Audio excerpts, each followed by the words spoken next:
Welcome back to Drug Talk, everybody. In today's video, I wanted to kind of try and draw on my experience that I have using and choosing different antipsychotics to treat my bipolar disorder to help give you a better idea of just how difficult it really can be to find the right antipsychotic. And hopefully, after listening to my story, it gives you the confidence to push through those hard times when you realize that you're on an antipsychotic that just isn't the right one for you, and you have to again start over and try a new one. So in today's video, I'm not going to go too deep into each antipsychotic themselves like I did with my other videos covering these medications. However, in this video, I'm just going to talk about which ones I've tried and the reasons why I stopped that medication and had to try a new one.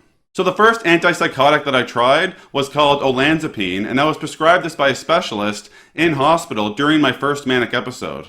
I used this medication daily while I was in the hospital for about 30 days, and then continued to use the medication for about 60 days after my hospitalization. Everything was going well with this medication in terms of preventing me from being manic, and especially while I was in the hospital, getting me back down to a normal state, back to my baseline. However, while I was on this medication for the total of 90 days, I put on about 20 pounds of fat. So I was very unhappy with this. So for that reason, I asked my doctor if we could try using a different antipsychotic at that time. Like I said, this one did work well for me in hospital. It just didn't seem like a great fit for me when I was out of hospital because of the weight gain. The next antipsychotic that I tried was called Risperidone. Now this antipsychotic I used for about a year to a year and a couple months. And the only real issue that I had with this antipsychotic was that I felt very tired throughout the day. I would use it in the morning, and I'm not so sure that I would say that I had somnolence, but I did feel very fatigued and low energy while I was on that medication. Also, near the end of the time when I was using this medication, I had another manic episode, so clearly it wasn't covering me as well as some other antipsychotics may. So because of that tiredness and that potential somnolence that I was experiencing, and because that I had a breakthrough manic episode while using it, we decided to switch to another antipsychotic called Abilify or Aripiprazole. Aripiprazole was the first medication that I kind of successfully took without having any side effects. However, I did in the next year, so again 12 to 14 months later, have another manic episode, so I didn't feel comfortable using this antipsychotic to prevent me from having mania if I had a breakthrough manic episode. So for that reason, I decided to stop Abilify and again try a fourth antipsychotic. The fourth antipsychotic was called Lurasidone or Latuda, and things kind of didn't go well with this one right off the bat. I started off on 20 milligrams and eventually made my way to 40 milligrams.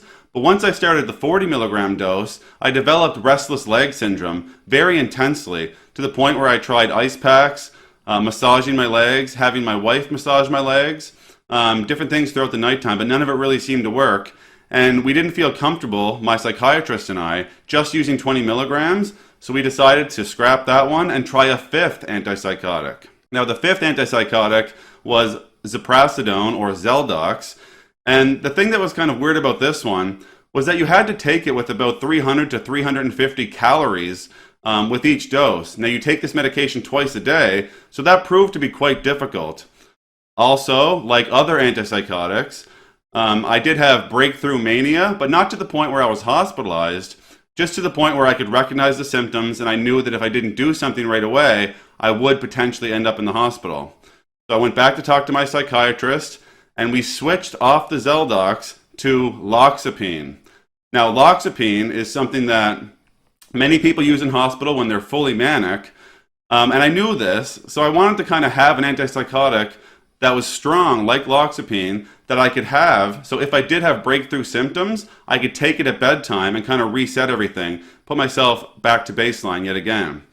So Loxapine, my sixth antipsychotic, again stopping most of them due to side effects or because of breakthrough mania, ended up being the one that really worked well for me. You may have seen my video titled My Favorite Medication that I put out in the past talking about Loxapine, but for the last 2.5, 3 years, Loxapine has successfully prevented me from being hospitalized with mania. As well, I've had no side effects with this medication, aside from a little bit of tiredness, but remember, I take it at bedtime, so it just helps me sleep.